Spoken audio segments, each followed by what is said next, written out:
ভালো কিছু খেতে মন চাইলে খুবই কম সময়ের মধ্যে এভাবে একবার বানিয়ে দেখুন। বানানো যেমন সহজ, খেতে দুর্দান্ত লাগে আর মুখে দেবার সাথে সাথেই তো মিলিয়ে যাবে। আর এভাবে একবার বানিয়ে খেলে তো স্বাদ সারা জীবন মুখে লেগে থাকবে। নমস্কার বন্ধুরা, রূপার রন্ধনশালায় আপনাদেরকে অনেক অনেক স্বাগত জানাই। তো চলে এসেছি নতুন একটা রেসিপি নিয়ে। তো যখন ভালো কিছু খেতে ইচ্ছে হবে তো এইভাবে আমার মতো করে এই রেসিপিটা বাড়িতে বানিয়ে দেখবেন। বানানো হয়ে যায় খুবই তাড়াতাড়ি, খেতে দারুণ লাগে আর এতটাই নরম তুলতুলে হয় তো মুখে দেওয়ার সাথে সাথেই তো মিলিয়ে যাবে। তো আপনারা সঙ্গে থাকুন আর প্রথম থেকে শেষ পর্যন্ত পুরো রেসিপিটা দেখতে থাকুন। আশা করি আজকের রেসিপিটা আপনাদের অনেক অনেক ভালো লাগবে। তবে চলুন দেরি না করে শুরু করে দিই আজকের রেসিপিটা। তো দেখুন, আজকের রেসিপির জন্য এখানে আমি হাফ বাটি টক দই নিয়ে নিয়েছি। তো নিয়ে নেব, আর এই বাটি মেপে আবার পরের উপকরণগুলো নেব। ওই টক দইয়ের মধ্যে অল্প একটু সামান্য পরিমাণ লবণ দিয়ে দেব, দিয়ে দেব গুঁড়ো করা চিনি। তো এই চামচে 4 চামচ আমি গুঁড়ো চিনি দিয়ে দিচ্ছি।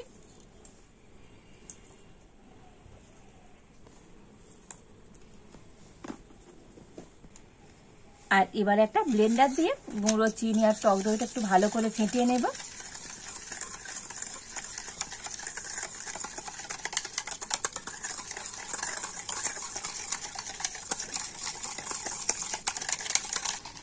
তো আপনারা চাইলে এখানে গোটা চিনিও দিতে পারেন, তবে গোটা চিনি দিলে গুলতে একটু সময় লাগবে আর গুঁড়ো চিনি দিলে তো খুব তাড়াতাড়ি গলে যাবে।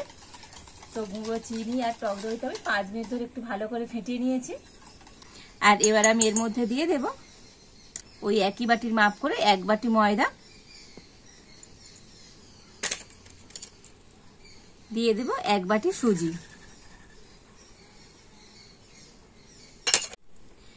আর দিয়ে দেব হাফ বাটি ফ্রেশ নারকেল কুড়ো। আর এবার আমি টক দইয়ের বাটিটা ধুয়ে আর জল দিয়ে দেব। তো 1 বাটি জল আমি নিয়ে নিচ্ছি টক দইয়ের বাটি।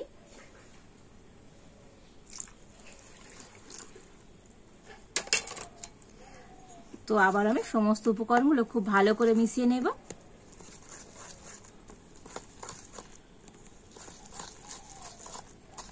তবে ব্যাটারটা কিন্তু খুব পাতলা হবে না, সেই জন্য জলটা একটু বুঝে দিতে হবে। তো আপনারা এরকম একটা বাটি কিংবা কাপ মেপে সমস্ত উপকরণগুলো নেবেন, দেখবেন আজকের এই রেসিপিটা তো আপনাদের একেবারে পারফেক্ট হবে।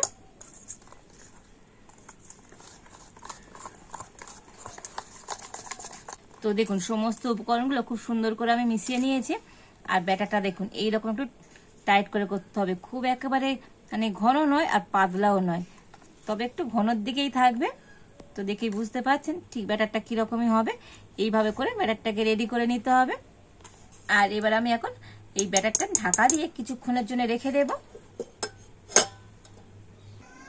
আর এবার আমি উনুনটা জেলে উনানে একটা ফ্রাই প্যান বসিয়ে দিয়েছি। আর এই ফ্রাই প্যানের মধ্যে দিয়ে দেব দুধ। তো এখানে আমি 500 গরুর দুধ নিয়েছি, তো দিয়ে দিচ্ছি।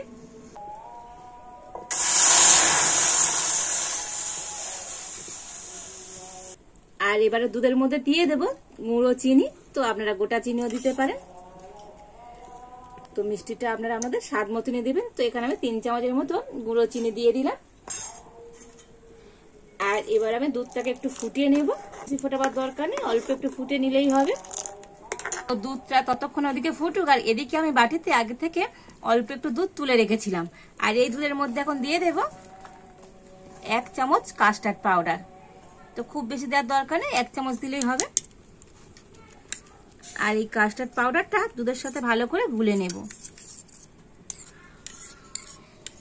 তো আপনাদের হাতের কাছে কাস্টার্ড পাউডার না থাকলে তো আপনারা কাস্টার্ড পাউডারের পরিবর্তে এখানে কর্নফ্লাওয়ারও দিতে পারেন।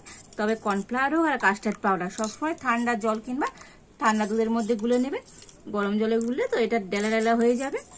তো দেখুন দুধের সাথে কাস্টার্ড পাউডারটা খুব ভালো করে আমি গুলে নিয়েছি। আর এবার আমি এদিকে দুধটা একটু ফুটিয়ে নিয়েছি। আর এবার আমি এই দুধের মধ্যে দিয়ে দেবো কাস্টার্ড পাউডার মেশানো দুধটা। তো দেখুন কাস্টার্ড পাউডার মেশানো দুধটা দিয়ে আর এটাকে একটু নেড়ে নেব, তবে আর বেশি ফোটাবার দরকার নেই। আর এই কাস্টার্ড পাউডার দিলে তো দুধটা দেখবেন অনেকটাই কিন্তু ঘন হয়ে যাবে। তো একটু এভাবে নাড়াচাড়া করে নিলেই হয়ে যাবে। তো দেখুন আগের থেকে দুধটা তো অনেকটাই ঘন হয়ে গিয়েছে। তো এইভাবে একটা মালাই রেডি করে নিতে হবে।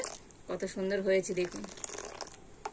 আর এই কাস্টার্ড পাউডার দিলে মানে দুধটা যেমন দেখতেও ভালো লাগবে আর এই মালাইটা খেতেও অনেক সুন্দর হয়। তো দুধটাকে আর আমি ঘন করব না, আর এবার আমি নামিয়ে নেব। তো আজকের মালাইটা আমার একেবারে রেডি হয়ে গিয়েছে।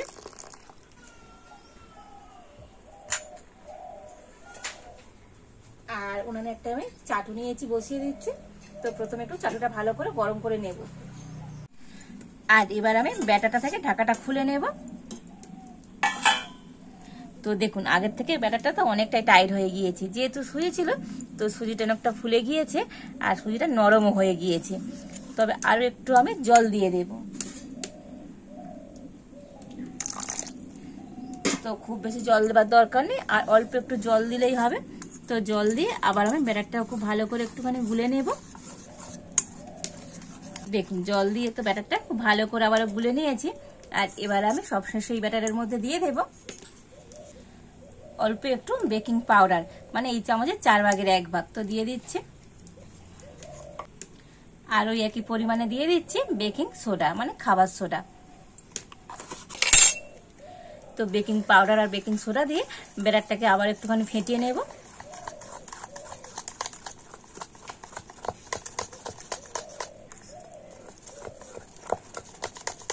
তো দেখুন বেকিং সোডা আর বেকিং পাউডার দিয়ে ব্যাটারটাকে খুব সুন্দর করে ফেটিয়ে নিয়েছি।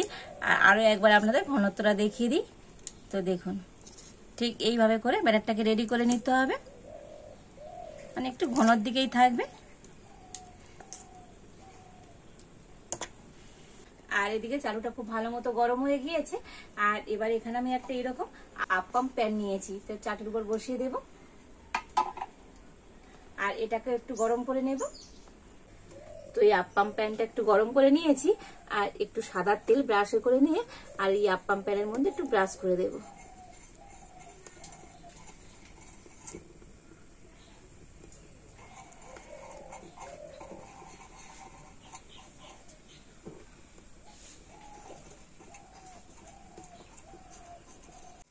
তো দেখুন প্রত্যেকটা আপ্পাম প্যানের মধ্যে খুব সুন্দর করে তেল ব্রাশ করে দিয়েছি। আর এবার আমি ব্যাটার নিয়ে দিয়ে দেব।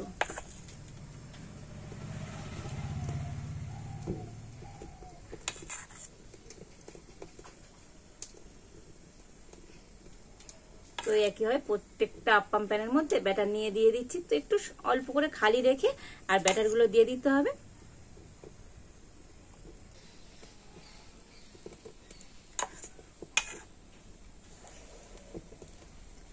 তো দেখুন ব্যাটারটা নিয়ে দিয়ে দিয়েছি। আর এবার এটাকে আমি ঢাকা দিয়ে দেব। তো এই বড়াগুলোকে আমি একটু ব্রেক করে নিচ্ছি। তো আপনারা চাইলে এগুলোকে তেলেও ভেজে নিতে পারেন।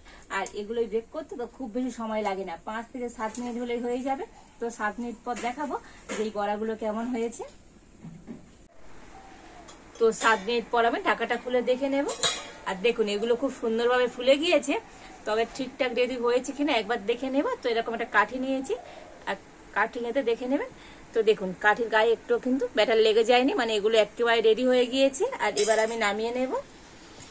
আর এটা নামিয়ে আর বড়াগুলোকে একটু ঠান্ডা করে নিয়েছি। আর এবার আমি এই বড়াগুলোকে তুলে নেব।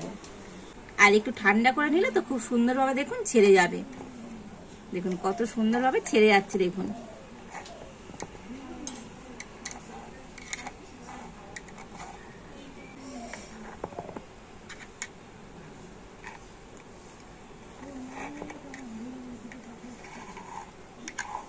তো একটু ঠান্ডা করে নেবেন, দেখবেন খুব সুন্দরভাবে এগুলো এই আপ্পাম প্যান থেকে উঠে যাবে। আর এবার আমি এগুলোকে একটা প্লেটের মধ্যে করে নিয়ে নেব।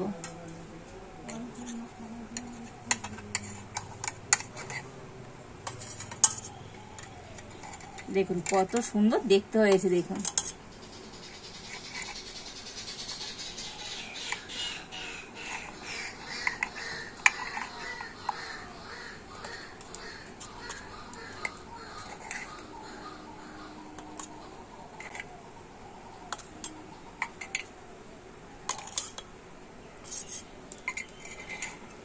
তো দেখুন এই সমস্ত বড়াগুলোকে সুন্দর করে তুলে নিয়েছি। আর কত সুন্দর দেখতে হয়েছে দেখুন। আর এখনো অল্প একটু ব্যাটার আছে, তো আরো একবার আমি বড়াগুলোকে দিয়ে দেব। তো দেখুন সবগুলো বড়াকে খুব সুন্দর করে রেডি করে নিয়েছি। আর কত সুন্দর হয়েছে দেখুন আজকের এই বড়াগুলো। একেবারে নরম তুলতুল করছে, আর পিছনটাও কত সুন্দর হয়েছে দেখুন। তো অসম্ভব সুন্দর হয়েছে আজকের এই বড়াগুলো। আর এবারে আমি একটা কাঠি নিয়েছি, আর এই কাঠি দিয়ে এই বড়াগুলো একটু এরকম আমি ফুটো ফুটো করে দেব।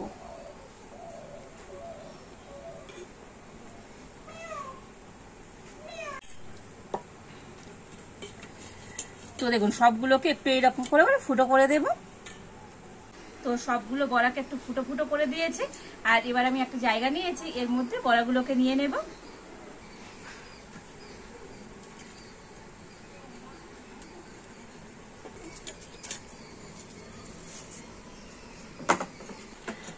তো দেখুন বড়াগুলোকে খুব সুন্দর করে এর মধ্যে করে নিয়ে নিয়েছি, আর এবার আমি যে দুধের মালাইটা তৈরি করে রেখেছিলাম তো উপর দিয়ে দিয়ে দেব।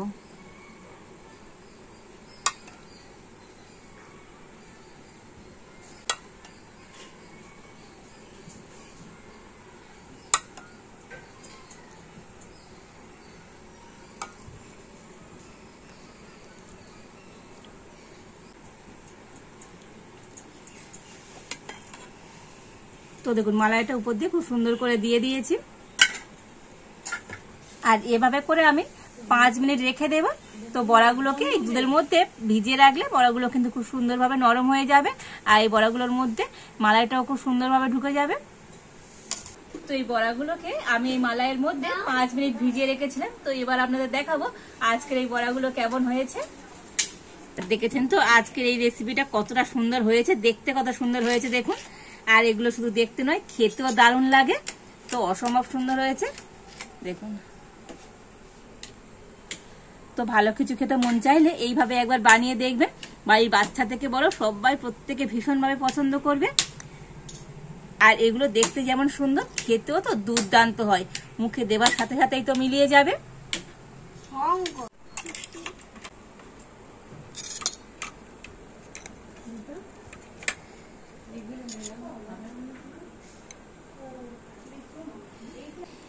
আর দেখুন এবার তো কেটে দেখাবো এগুলো ভিতর থেকে কতটা নরম আর তুলতুলে হয়েছে। তো দেখুন অসম্ভব মজার হয়েছে আজকের এই রেসিপিটা। তো দেখুন অসম্ভব সুন্দর হয়েছে, একেবারে হয়েছে নরম আর তুলতুলে। তো দেখেই বুঝতে পারছেন আজকের এই রেসিপিটা কতটা মজার হয়েছে। দেখুন দুর্দান্ত হয়েছে, আর এগুলো খেতে এত ভালো লাগে, তো মানে খেতে খেতে আর মুখ ফেরাতেই পারবেন না, অসম্ভব সুন্দর হয়েছে। তো আজকের আমার এই সহজ সুন্দর রেসিপিটা আপনাদের কেমন লাগলো তো অবশ্যই কমেন্ট করে জানাবেন। ভালো লাগলে লাইক শেয়ার সাবস্ক্রাইব করবেন। আজ এই পর্যন্ত। তো আপনারা ভালো থাকুন, সুস্থ থাকুন, দেখা হচ্ছে নতুন কোনো একটা রেসিপি নিয়ে।